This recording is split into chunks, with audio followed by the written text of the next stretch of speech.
Okay, a pleasant afternoon to each and every one of you. Magandang hapon po. Ito po si Brother Boy Amparo. Isa pong musikero, subalit isa rin pong mangangaral.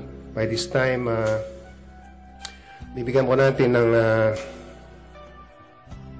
panahon ng salita ng Panginoon. Ang sabi nga ng salita ng Diyos, ang salita ng Diyos ay napapanahon sa lahat ng panahon. Alright? At ito po ay para sa atin. Hindi lang po sa tinapay nabubuhay ang tao, kundi sa bawat salitang namumutawi sa bibig ng Diyos. So, kailangan po natin ang salita ng Diyos. And, of course, faith cometh by hearing and hearing and hearing the Word of God. Ay pananampalatayang nakapagliligtas ay yung tuloy-tuloy sa Panginoon, sa salita ng Diyos. Alright? Sa panahon ngayon, marami po ang kinatatakutan natin. Marami dyan natatakot sa pandemya. Of course, sino bang hindi natatakot sa mga sakit na nakamamatay? Maraming natatakot na mawalan ng trabaho, natatakot na mawasak ang pamilya, natatakot sa asawa. Ang daming kinatatakutan, takot na baka hindi makapag-asawa. Ayan. At ang daming kinatatakutan, takot mamatay. Yan ang kadalasang problema ng maraming tao. Pero ang sabi po ng Bible in Matthew 10:28, ang dapat katakutan ay hindi yung mga sakit o mga tao na pwedeng pumatay sa atin, kundi yung dapat katakutan ay ang Diyos na pwedeng magdala sa iyo sa impyerno. Brother Boy, bakit naman nababanggit ang impyerno? Kasi marami kasing tao na pinaniniwalaan nila pag sila'y namatay na rest in peace. Kasi nungalingan yan na isinaksak ng demonyo. Tinitiyak ko po sa inyo sa pamamagitan ng salita ng Diyos. Ang kailangan natin ngayon, ano ba ang sasabihin ng Diyos sa atin ngayon? Hindi yung opinion mo, yung opinion ko, ang opinion ng reliyon, kundi yung sinasabi ng salita ng Panginoon. Alright? Okay. Marami tayong kinatatakutan, pero kailangan nating malaman na hindi pala tayo dapat matakot. For 366 or 65 times in the Bible, the word fear not, huwag kang matakot, ay sinulat. Kaya parang sinasabi ng Panginoon, sa bawat araw na tayo nabubuhay sa loob ng isang taon, sinasabi ng Lord, huwag kang matakot. Kasi, bakit kasi? Kasama natin ang Diyos. Kailangan nating kasama ang Diyos. Titiyakin nating kasama natin siya. Kapag ikaw ay nabuhay sa mundong ito at hindi mo kasama ang Panginoon, okay lang. Kung yan ang choice mo, pero pinakamatindi sa lahat, pag ikaw ay namatay na hindi kasama si Jesus, naku po, naghihintay sa iyo yung nakangiti at tatawa-tawang si Satanas na daya ka niya. Kapatid, makinig ka. Minsan lang naman ito. Kaya I am preaching like a dying man into dying people. Alam niyo po, isa sa mabigat na problema at napakaraming mga speculations.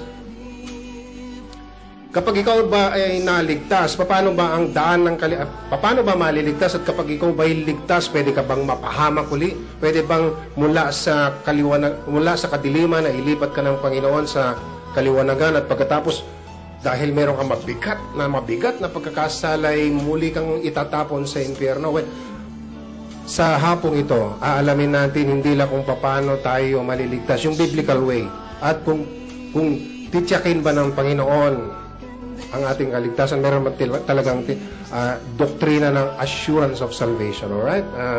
Be prepared. Okay? Kapag nalaman mo isang katotohanan ito tungkol sa kaligtasan mo, kapatid, hindi mo na masyadong hindi mo na masyadong problemahin ang mga problema sa mundo. At ang focus mo ay yung tunay nating tahanan. Okay, mag-umpisa po tayo sa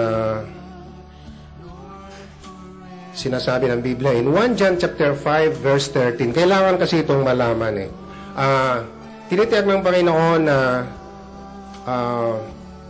ang kaligtasan natin ay gusto niyang ipaalam sa pamamagitan ng kanyang mga salita. Ang sabi ng Bible in 1 John 5:13, I write these things to you who believe in the name of the Son of God, Jesus Christ, so that you may know that you have Past tense yun. That you have eternal life. Para malaman nyo na meron na kayong buhay na walang hanggan.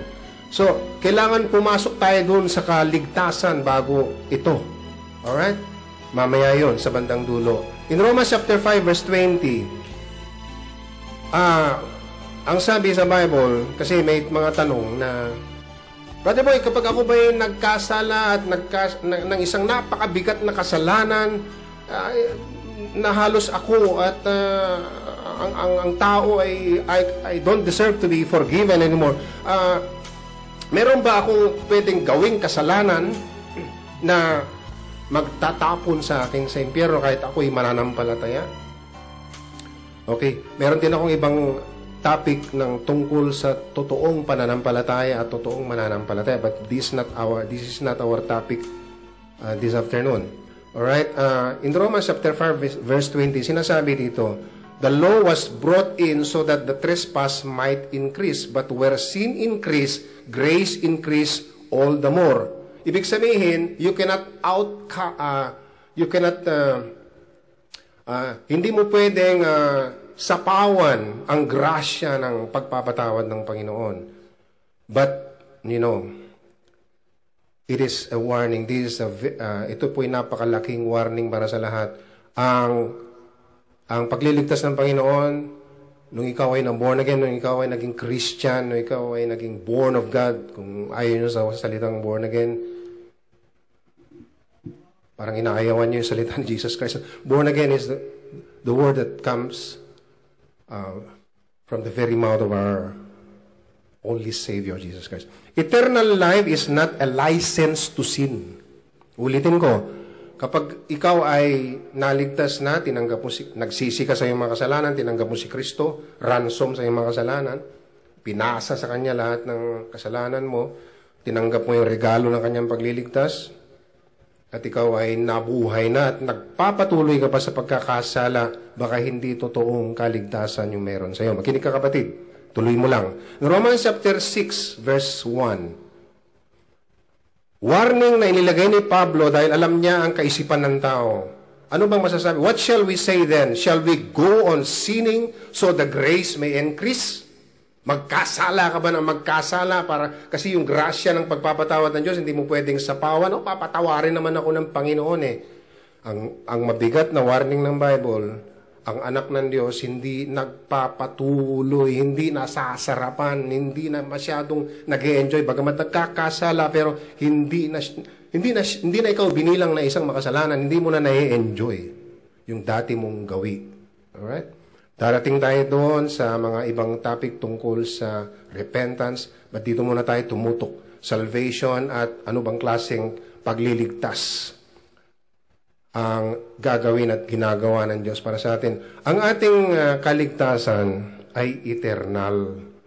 Ulitin ko po, walang nakasulat sa Bible na temporal ang kaligtasan. Mahirap po kasing ma-misinterpret. Yun ang mabigat na problema, yung misinterpretation sa Word of God, yung application, yung tinatawag nilang exegesis.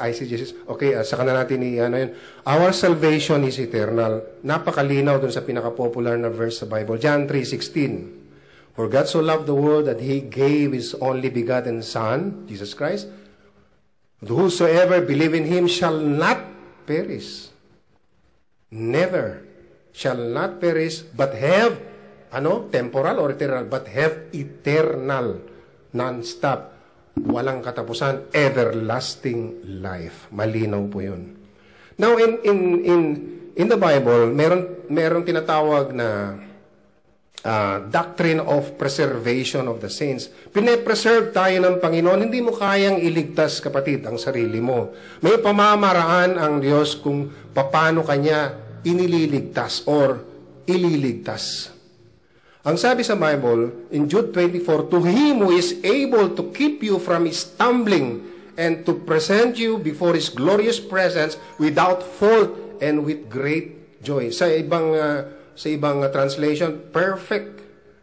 Bago dumating si Kristo ay without fault, perfect, na ipe-present ka ng Holy Spirit sa Ama. John chapter 10 verse 27, My sheep listens to my voice, sabi ni Jesus Christ. I know them. Kilala tayo ng Panginoon. And they follow me. I give them eternal life, and they shall never perish. No one will snatch them out of my hand. My Father who has given them to me is greater than all, and no one can snatch them out of my Father's hand. Nothing, no one, nobody can snatch us from the mighty hand of the Almighty God. Praise be to God. All right? Thank you, Lord. In John chapter 6, verse 37 and 40, all those the Father gives me will come to me, sabi ni Jesus Christ, and whoever comes to me, I will never drive away. For I have come down from heaven not to do my will, but to do the will of Him who sent me, the Father, that I shall lose no one of all those He has given me, but raise them up at the last day. For my Father's will is that everyone who looks to the Son and believes in Him shall have eternal life, and I will raise them up in the last day. This is the Word of God. In Philippians chapter 1, verse 6, sabi dito, being confident of this, that He who began a good work in you will carry it on to completion until the day of Jesus Christ. Kukumpletuhin ng Diyos sa pamamagitan ng kanyang Holy Spirit ang kaligtasan mo bago dumating or pagdating ng Panginoong Jesucristo, nakahanda ka na. So, ang tanong, handa na ba kayong humarap sa Diyos? Of course, ihahanda tayo ng Diyos if you are a genuine Christian. And you can become a genuine Christian. Kapag nakinig ka at kinompleto mo itong video na ito this afternoon. Alright. Siguro tatanungin nyo sa akin, isisingit natin ng konti kasi maraming tao na namimilosofo. Ano bang credential mo, brother boy, at bakit ka nagsishare ng Word of God? Katungkulan ng lahat na ibahagi ng salita ng Diyos. Ako po ay naging preacher ng El Shaddai for 5 years. Ano lang ito, konting paliwanag para sa lahat. Panang sa gayon, importante rin kasi na makilala nyo yung speaker kahit paano. Ano po? Si Brother Boy, sabi nga ng Bible, pinili ng Diyos yung mga walang kwenta, parang the base of the world. Hindi niya pinili yung mga magagaling, yung mga matatalino. Pinili ng Diyos yung mga tulad natin na black sheep ng pamilya.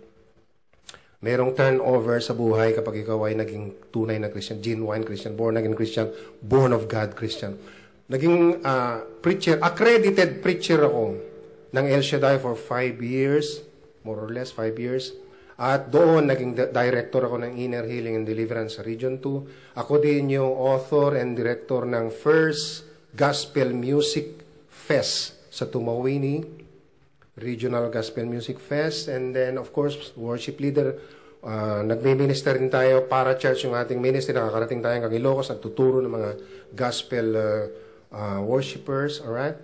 And then, affiliated ako sa mga papastors, especially before in Tumawini and Delphine Albano Pastoral Association. And associate pastor din ako ng Universal Church of the Living God under Pastor Ver Carub sa Solano, Nueva Vizcaya, and many more. Nasa Praise Incorporated International yung ating mga gospel songs na original composition. So, I am a composer, gospel music composer, and singer at the same time. And by profession, tayo po ay musikero. Alright? Okay, tuloy po natin. Ang pang-apat na patunay na meron po tayong kaligtasan na nagmumula sa Diyos at ito po ay full, kompleto, free, libre, at forever, hindi temporal. Pero kailangan maging genuine Christian tayo. Dun sa bandang dulo natin ito, makukuha, patapusin po natin itong preaching na ito. Ang ating Diyos ay omniscience ang kanyang pagka-Diyos. Ang ibig sabihin, all-knowing siya. Sabi nga sa Old Testament ni King David, lahat ng gagawin ni King David alam ng Diyos. Lahat ng gagawin pa niya alam niya. Yung pagkapanganak ni King David, bago siya pa pinanganak, at yung kamatayan niya, lahat ng kamalian, lahat ng tama niyang gagawin, ng history ng buong buhay niya, kahit hindi pa nga siya sinisilang, sinulat na ng Diyos. God is the all-knowing God. Kaya alam din ng Diyos kung sino ka, kapatid.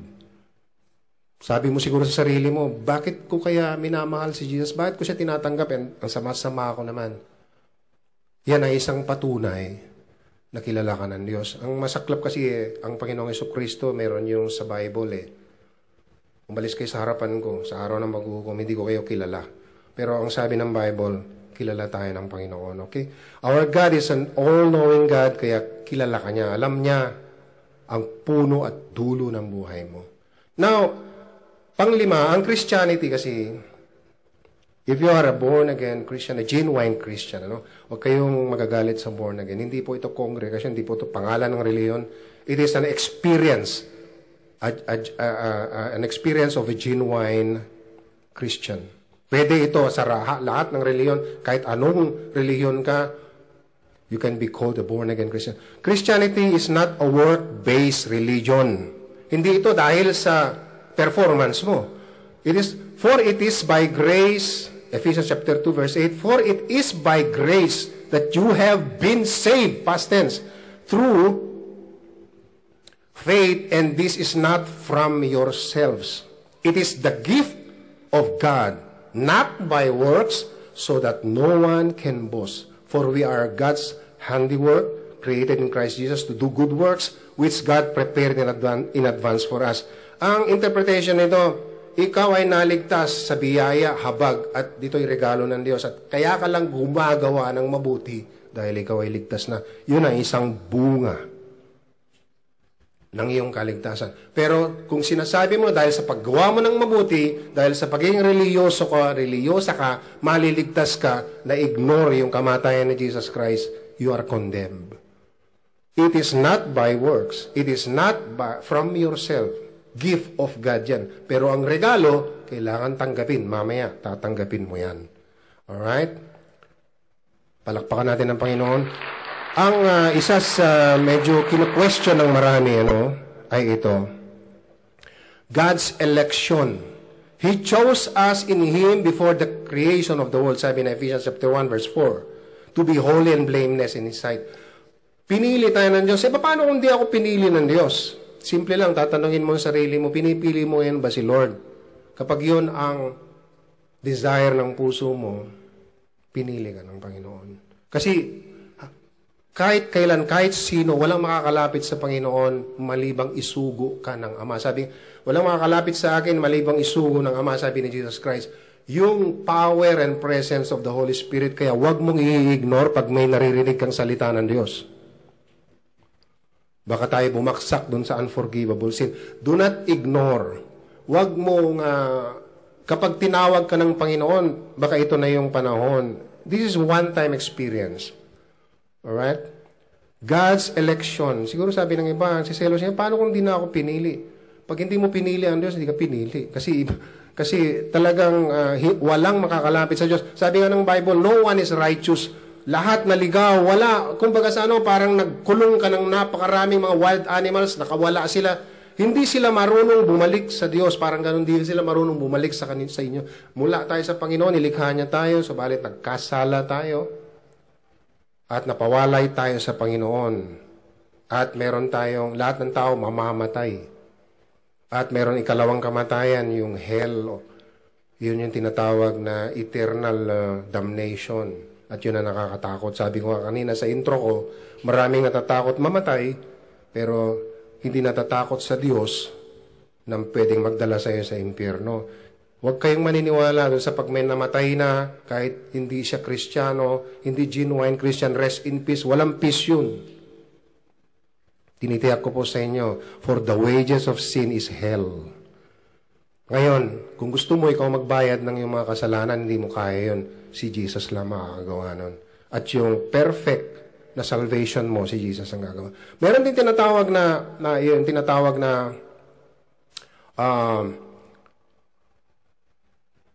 perseverance of saints. Yung tinatawag na perseverance, bakit ka nakakapagpursigi? Bakit nakakapagtyaga ka?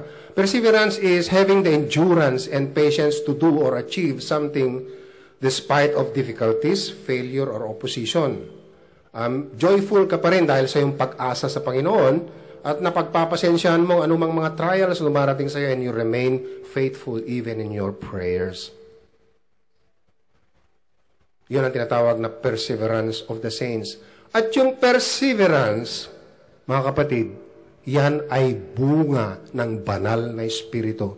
Nung ikaw ay nagsisi sa iyong mga kasalanan, tinanggap mo si Jesus Christ bilang iyong Panginoon, Diyos at tagapagligtas, dumating sa iyo ang banal na Espiritu. Ang Espiritong yan ang may taglay ng perseverance. Yung perseverance of the saints, yun ang isang kapamaraanan na ibinigay ng Diyos ayon sa salita ng Panginoon upang manatili ang iyong kaligtasan. Perseverance. Kahit anong mangyari, nananatili ka sa Panginoon, nagpapatuloy ka sa Panginoon. Praise the Lord! Yung mga nagpapatuloy, hindi kagaya ni Judas. Diba? Si Judas hindi nagpatuloy, nagbigti . Hindi siya nagsisi. Tang hinayang lang siya. Iba yung panghihinayang, iba yung pagsisisi. Pero another topic po yun. Si Pedro nagsisi, pero ilang beses niyang itinato as Jesus Christ, pero meron siyang kaligtasan. Si Judas, malamang wala. Kasi wala naman siyang, hindi naman siya tunay. Disciple siya pero hindi siya tunay na nagsisi, hindi siya tunay na genuine Christian. Nakikita sa kanyang gawa. You will know them by their fruit. Holy Spirit's fruit, isa yun, perseverance. Ang kabaitan, kabutihan, pagpipigil sa sarili, katyagaan, kahinahunan, lahat ng iyon, pananampalataya, lahat ng iyon ay mga bunga ng banal mong Espiritu. One day, one time, pwede rin natin pag-aralan yung fruits and gifts of the Holy Spirit. So ngayon, dahil ang sabi ng Panginoon, ikaw ay nililigtas niya, walang rason para tayo ay matakot sa anuman. Dahil alam naman natin na lahat sa mundong ito ay temporary. Ano bang permanente sa mundong ito? Wala. Yung ganda mo, temporary yan. Yung buhay mo, temporary. Yung problema mo, temporary. Lahat ng struggles mo ngayon, temporary. Everything in this world, pati ang mundong ito, temporary. There is only one thing that is eternal, the Word of God. And of course, ang ating buhay na nakaugnay sa Panginoon. Our salvation is full. Hindi mo na kailangan dagdagan. Free and forever. Malala mo yung kriminal na ipinakong kasama ni Jesus Christ. Hindi kaanib ng anumang relihiyon yun. Nandun din si Maria. Nandun yung mga kaparian. Basahin yung Bible. Wala siyang ibang nilingon kundi si Jesus Christ. Kaya sabi niya, pakiusap niya, simple lang. Isang kriminal, kasi pag pinako ko sa krus, kriminal. Si Jesus Christ lang hindi. Kasi binilang na kriminal si Jesus Christ dahil sa ating mga kasalanan, ikinarga ang kasalanan ng buong sanlibutan kay Jesus Christ. Kaya he was counted na guilty o kaya pinapako sa krus sa mga panahon na yon. Pag pinapako sa krus, parang lethal injection yun. Ngayon yung kriminal na yon, tumingin sa Panginoong Jesucristo, may pananampalataya. Sabi niya, Lord, remember me when you are in paradise. Alalahanin mo lang siya. Hindi niya sinabing, dalhin mo ako sa langit. Dahil alam niya, wala siyang kabuluhan . Pero anong sabi ng Panginoong Yesus sa kanya? Today, kriminal, kausap niya, today, you will be with me in paradise. Kapatid, mas masahol pa sa iyo yun. Yung mga ginagawa mo, akala mo, sobrang makasalanan mo na, wala na akong, hindi na ako karapat-dapat sa Panginoon. Hindi. Iiyak mo lang yan kay Lord, pumasok ka sa kwarto mo, i-one-on-one mo siya. Pagsisihan at taligdan ng iyong makasalanan. Kaya mo na si Satanas. Everything is temporal in this world. Tatanungin ko kayo, kapag hindi kayo naghanda ngayon, alam nyo ba kung kailan kayo mamamatay? Sagutin nyo ako. Do you know the time, the exact date and time na mamamatay ka? Huwag mong sabihin, alam mo. Sabi ng isang kongregasyon, nung kami nagtuturo ng Word of God, Pastor, hindi pa naman ako mamamatay. Kaya saka na lang ako magsisi, saka ako na lang tanggapin si Kristo, saka na lang yung salita ng Diyos. Papakasarap mo na ako. Takbo siya, papalayo sa gawain. Habang tumatakbo siya, iniisip niya, kailan kaya ako mamamatay? Naku, hindi ko alam . Balik siya ngayon. Pastor, hindi ko alam kung kailan ako mamamatay. Kaya ngayon na, tatanggapin ko na si Kristo bilang aking Diyos, Panginoon, tagapagligtas. Inulit ko, Diyos, Panginoon at tagapagligtas. Meron din tayong topic sa pagka-Diyos ng ating Panginoong Jesucristo. He is equal with God, God the Father, God the Son, God the Holy Spirit. Triune God, one God, three divine person. Saka na yan. At sana itong mga teaching na ito hindi mag-create ng division kundi unity sa body of Christ. Kasi bawal yun kay Lord. Debate, bawal din yun. Magbasa tayo ng Bible. At kung meron kayong mga comments, pwede nyo i-PM sa akin at pwede nating sasagutin ng Word of God din. Alright? Ulitin ko po para dun sa mga nahuli ng dating sa ating Bible sharing. Marami tayong kinatatakutan. Marami. Pero ang pinakamatinding kinatatakutan natin ay mamatay. Kahit anong pamamaraan, mamatay. Subalit, sabi ng Bible, ang dapat katakutan ay yung Diyos na pwedeng magdala sa atin sa impyerno. God is love, sabi ng iba. Hindi mo alam, God also is a just God. At ang sabi ng Bible, you cannot mock God. Hindi ka pwedeng lokohin ng Panginoon. Sinabi ng Bible, no one na isinilang at isisilang pa sa mundong ito, no one is righteous. Walang umabot sa pamantayan ng Diyos, kaya ang Diyos ang umabot sa tao sa pamamagitan ni Kristo. Iniwan ni Kristo ang langit, bumaba siya rito sa lupa upang abutin ka. Ngayon, ang panahon ng kaligtasan, ngayon na. Hindi ang relihiyon mo, tinitiyak ko sa iyo, pag binasa mo ang Bible, hindi ang relihiyon o anumang sekta ang magliligtas sa iyo, kundi ang personal mong relasyon sa Diyos. Okay, kung sabi mo, yan, malaki at matatag ang iyong relihiyon, okay? Nung simula ba nung ikaw ay naging membro ng relihiyon mong yan, meron ka bang na-observe na pagbabago sa buhay mo? Have you experienced the presence, the power, and the promises of God? Ikaw ba ay mahilig na sa pagpe-pray, sa pag-worship, at gustong-gusto mo ng salita ng Panginoon, gustong-gusto mo mag-obey sa Lord? If not, I'm not condemning you. I'm encouraging you. In the name of Jesus Christ of Nazareth, ay sumabay ka sa panalangin ito. Okay? Uulitin ko po, ang kaligtasang binibigay ng Panginoon ay eternal, pero eternal life sa Panginoon is not a license to sin. Huwag ka magpatuloy sa pagkakasala. Kakasala ka, of course, pero nandun yung conviction ng Holy Spirit. Kasi ang Holy Spirit, convictor yan eh. Kaya nga, nagsisi ka eh. Ako, kayo. Umiyak ka sa Panginoon dahil kinonvict ka ng Holy Spirit eh. Pag hindi ka na-convict ng Holy Spirit, matigas ang puso mo. Na-convict ka, ngayon, kino-convert ka niya para ikaw ay mapabilang sa pamilya ng Diyos. Ikaw ngayon na naging anak ng Diyos.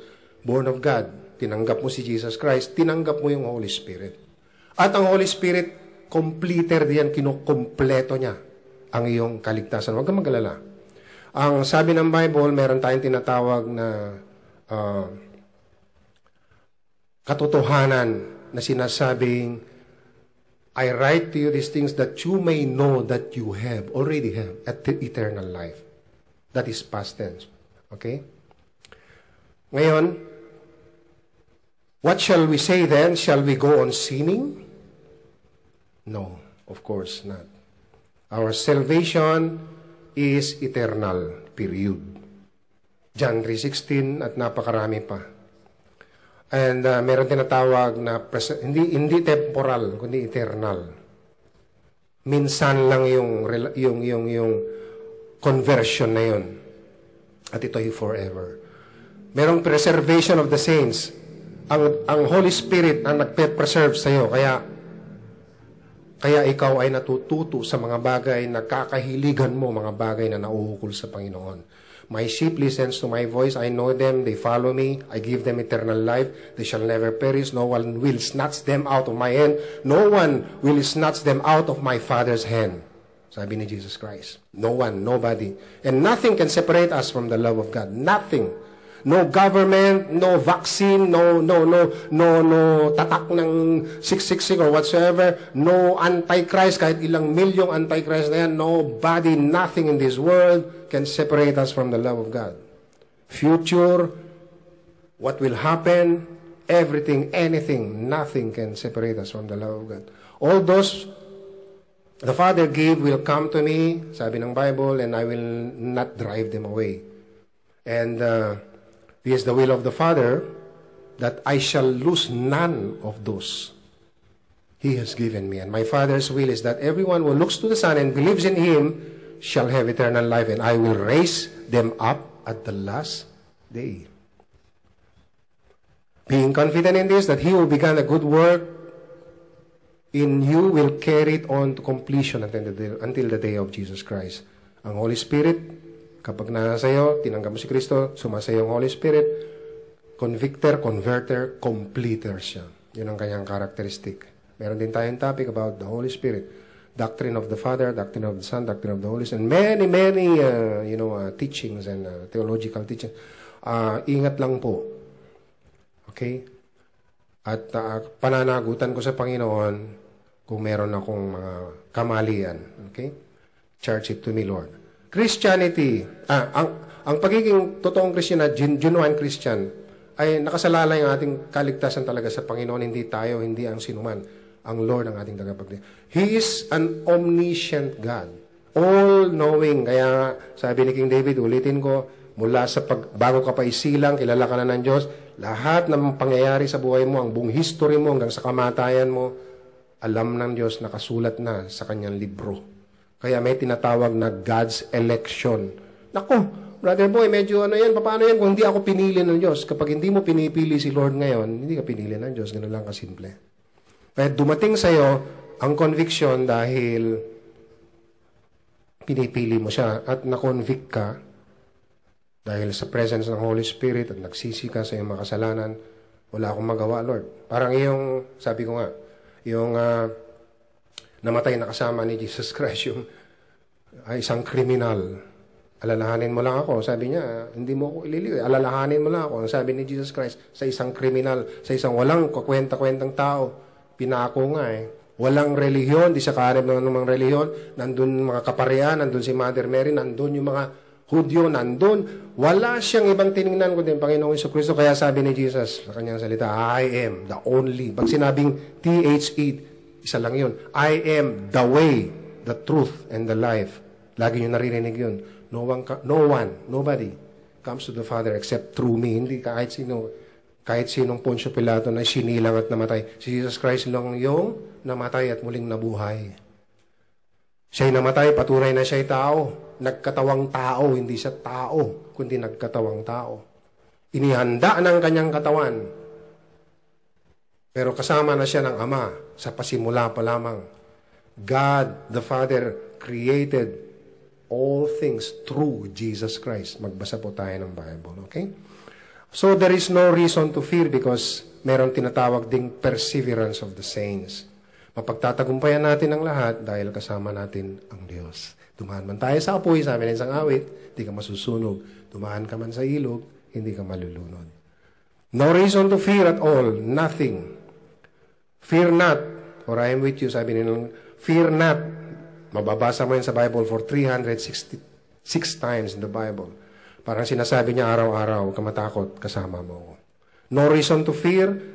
We only have one reason, and that is to celebrate because we are chosen by God.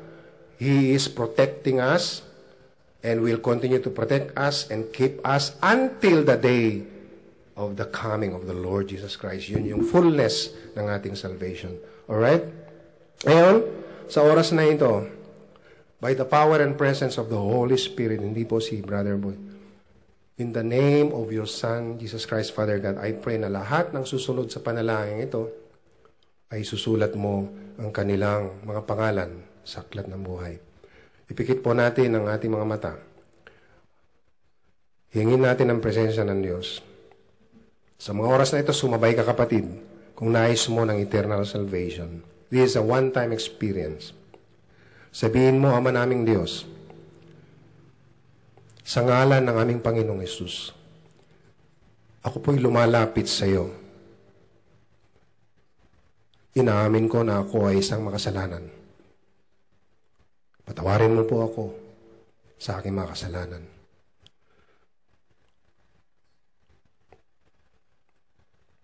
Ang Panginoong Hesus ay binigay mo para sa akin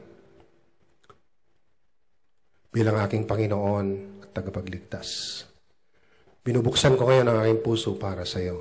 Panginoong Hesus, ikaw ngayon ang aking personal na tagapagligtas.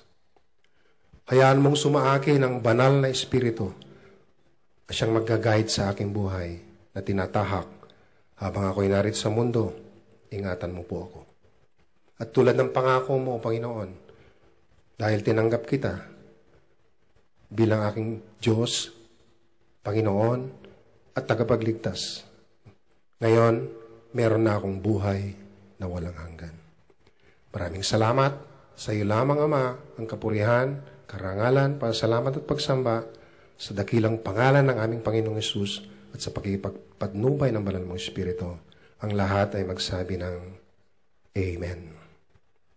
Palakpakan natin ang Panginoong Diyos. Maraming salamat po sa inyong pakikinig at meron po itong recorded na file sa ating first online Bible study, Bible sharing. And by the way, sa mga nahuli, pwede niyong panoorin ulit. At magbigay ng komentaryo, yun lang pong honest, humble, at biblical na komentaryo po. Maraming salamat sa oras na ibinigay niyo sa Panginoon. Ayan, 6:00 na, tama-tama. Hindi tayo umabot ng 1 oras. Para po sa mga naghihintay din ng awitin, siguro aawit na lang ako ng isa bilang inyong kaibigan.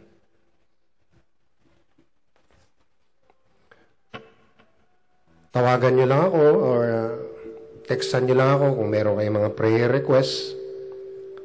Pwede nyong panoorin ulit itong ating BS.